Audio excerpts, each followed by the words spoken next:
শাকিব খান ও অপু বিশ্বাসের একমাত্র ছেলে আব্রাহাম খান জয় 10 বছরে পা দিল।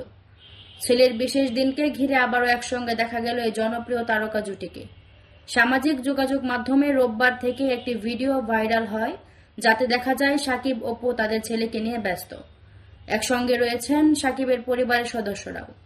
জয়ের ফেসবুক পেজে শেয়ার হওয়া কিছু ছবিতে ধরা পড়েছে অপু শাকিবের পারিবারিক মুহূর্ত। ছবিতে দেখা যায় বাবার কোলে বসে আছেন জন্মদিনের নায়ক জয়।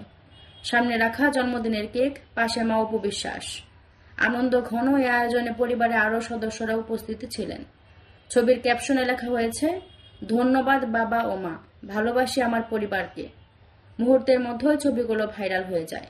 প্রসঙ্গত 2008 সালের 18 এপ্রিল গোপনে বিয়ে করেছিলেন শাকিব খান ও অপু বিশ্বাস। এরপর 2016 সালের 27 সেপ্টেম্বর জন্ম নেয় তাদের একমাত্র সন্তান জয়।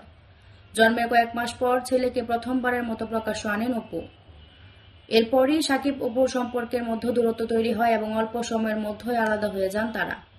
তাই তাদের একসঙ্গে দেখে ভক্তরাও দারুণ উচ্ছ্বাস প্রকাশ করেছেন। শাকিব অপুকে একসঙ্গে দেখে ভক্তরা তাদের ভালো লাগার কথা জানিয়েছেন দুই তারকাকে।